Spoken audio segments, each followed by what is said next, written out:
একাত্তর সংযোগে যেমনটা আমরা উপজেলা নির্বাচন আগামীকাল হতে যাচ্ছে সেটি নিয়ে আলোচনা করছিলাম। আইন শৃঙ্খলার বিষয়টি বরাবরই উপজেলা নির্বাচনের সময় সামনে আসে বা স্থানীয় নির্বাচনের সময়, কারণ তখন আমরা অনেক বেশি সহিংসতা হতে দেখি।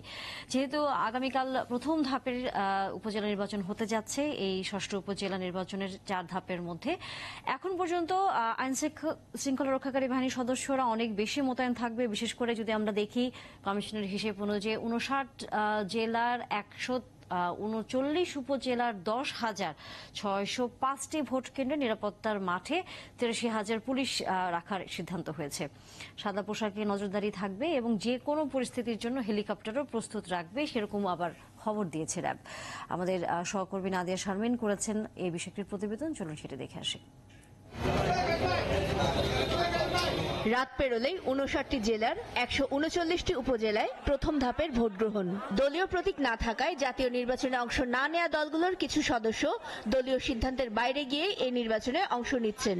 আবার সরকার দলীয় একাধিক প্রার্থী ও সংসদ সদস্যদের স্বজনদের কেউ কেউ আছেন ভোটের মাঠে। ফলে সংঘাতের শঙ্কাটা উড়িয়ে দেওয়া যাচ্ছে না। এর মধ্যে জোরদার প্রস্তুতি চলছে আইন শৃঙ্খলা রক্ষাকারী বাহিনীর। নির্বাচন পূর্ববর্তী, নির্বাচনের দিন ও নির্বাচন পরবর্তী এই 3 ধাপে নিরাপত্তা নিশ্চিত করতে এলাকাগুলোতে মাঠে নেমেছে আইন শৃঙ্খলা রক্ষাকারী বাহিনী।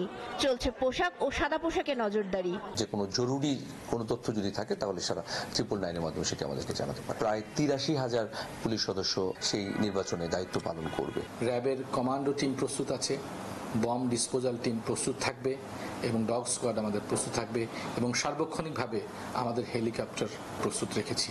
আমাদের যে ম্যাজিস্ট্রেটগণ আছেন সেই ম্যাজিস্ট্রেটগণ তাদের দায়িত্ব পালন করবেন, মোবাইল কোর্ট পরিচালনা করবেন, ব্যাটালিয়নগুলোতে ডিউটি টহল এবং র্যাব সদর দপ্তরে 4টি স্ট্রাইকিং।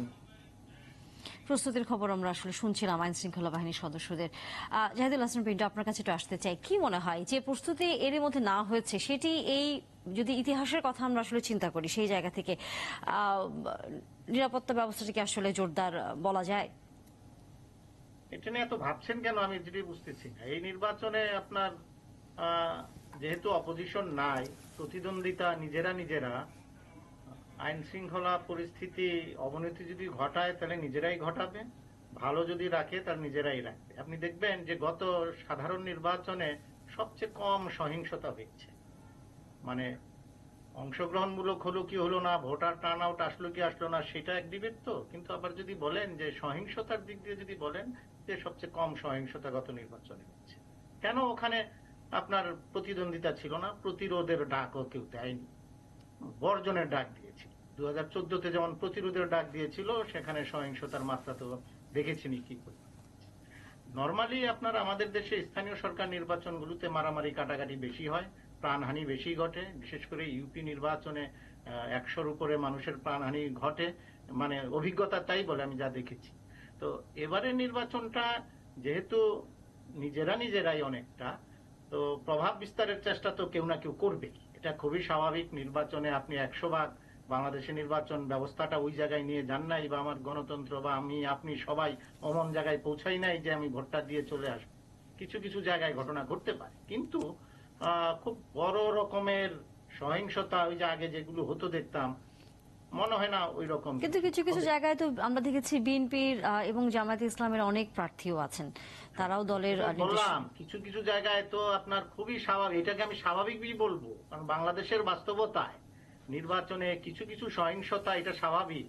ওই পর্যায়ে আমরা এখনো পৌঁছাই নাই। আপনি আমার কাছ থেকে একদিনে আশা করবেন যে একদম ফ্রি অ্যান্ড ফেয়ার, কোথাও কোনো টু শব্দ হবে না, ওই নির্বাচনের জায়গায় রাজনৈতিক সংস্কৃতি তো আমরা গড়ে তুলিনি। সেই জায়গাতে আমি বলছি যে এটা অত বড় থ্রেট বা বড় ধরনের কোনো সহিংসতা সংঘাত আমার কাছে ওটা মনে হচ্ছে না। এটা পুলিশও কিছু জায়গায় পুলিশও আপনার দেখবেন কাউকে সাপোর্ট করছে, অ্যাডমিনিস্ট্রেশনও কোথাও সাপোর্ট করছে, কিন্তু প্রতিরোধ না থাকলে তো কিছু করার থাকবে না। আরেকটা বিষয় আপনার যদি সময় থাকে আমি 1 মিনিট বলে নিই। এখানে যে আলোচনাটা আসছিল ইন্টারেস্টিং, সেটা নিয়ে কথা বলা দরকার ছিল, যে আপনার রাজনীতিতে ব্যবসায়ী, হ্যাঁ, এটা নিয়ে আমার মনে হয় আমি অনুরোধ করবো এটা ভালো একটা অনুষ্ঠান করেন সময় করে। তার কারণ দেখেন ব্যবসায়ীর সংজ্ঞা কি, এটা নিয়ে তো ডিবেটও হয়। এই যে আবু আলম ভাই বলতেছিলেন যে রাজনৈতিক প্রক্রিয়ার মধ্যে দিয়ে যদি একজন ব্যবসায়ী হয়, এখানে যে আমাদের যে গবেষণাগুলো হয় পাইকারি অর্থে সবাইকে ব্যবসায়ী বলে দিই, যেমন ধরেন আপনি বলেন আমি বলেন টিভিতে রেগুলার বলতাম বাণিজ্য মন্ত্রীর কথা আগেরবার টিপু মুন্সি, হ্যাঁ, যে ব্যবসায়ী যদি বাণিজ্য মন্ত্রী হয়, তো উনি ব্যবসায়ী বাণিজ্য মন্ত্রী হয়েছেন। তো ওনার রাজনৈতিক অবস্থানটা যদি দেখেন, উনি রাজনীতি শুরু করেছেন আপনার 60 বছর আগে। উনি তৃণমূল রাজনীতি করে এসেছেন। গুলশান থানা দিয়ে আওয়ামী লীগের প্রেসিডেন্ট ছিলেন 24 বছর, থানা ছাত্রলীগের প্রেসিডেন্ট ছিলেন, সেক্রেটারি ছিলেন। হ্যাঁ, উনি 60 বছর রাজনীতি করে এসে এরপরে ব্যবসায় ঢুকে বিজিএম এর নেতা হয়েছে, কিন্তু পরিচয়টা দেই কিন্তু ব্যবসায়। কিন্তু একই সাথে আবার উদাহরণ এরকমও আছে। আসাদুজ্জামান নূরকে আনি, ওনাকে অভিনেতা বলি, উনিও তো ব্যবসা করেন প্রায় 40 বছর। জি, আপনি যেমনটা বলছিলেন, আমরা হয়তো এই বিষয় নিয়ে আরো একদিন আলোচনা করতেই পারি, কারণ যে ব্যবসায়ীদের সংখ্যা বারবারই আসলে সামনে আসছে। যেমন অনেক দিন ধরে পিছনে থেকে রাজনীতি করে ব্যবসায়ী হয়েছেন, আবার অনেকে ব্যবসায়ী থেকেই রাজনীতিবিদ হয়ে গেছেন। আবু আলম শহীদ খান, আপনার কাছ থেকে ছোট করে শেষ মন্তব্য শুনে আসলে শেষ করতে হচ্ছে আলোচনা। আমার মনে হয় যে আইন শৃঙ্খলা বাহিনীর যে প্রিপারেশনের কথা আপনারা বললেন, মানে এটা অনেক বড় প্রিপারেশন। সেই তুলনায় আমি সংঘাতের সম্ভাবনা খুব কম দেখি। সংঘাত তেমন একটা হবে না, কিছু একটা হতে পারে অল্প স্বল্প, বাট আমার মনে হয় খুব ভালোভাবেই নির্বাচন উতরে যাবে, মানে যে নির্বাচন হচ্ছে। আর র্যাবের যে দেখলাম যে একেবারে bomb disposal unit, helicopter, commando প্রস্তুত আছে, অত দূর পর্যন্ত যেতে হবে বলে আমার মনে হয় না। তবু দেখি কালকের পরে আপনারা বুঝতে পারবেন যে আসলে যেতে হয়েছে কিনা। আমার মনে হয় র্যাবের এই প্রিপারেশন ভালো, বাট এটার প্রয়োজন হবে না। নাসিম বানু, আপনার কাছ থেকে শেষ মন্তব্য যদি শুনে নেই, কেমন হবে আগামী নির্বাচন? আমি আশা করছি একটা ক্রেডিবল নির্বাচন হবে, অংশগ্রহণমূলক হবে, কারণ যে প্রস্তুতি নির্বাচন কমিশনের, তাতে যারা ভোট কেন্দ্রে যাবেন তারা মানসিক একটা শান্তি নিয়ে যাবেন বলে আমি মনে করছি।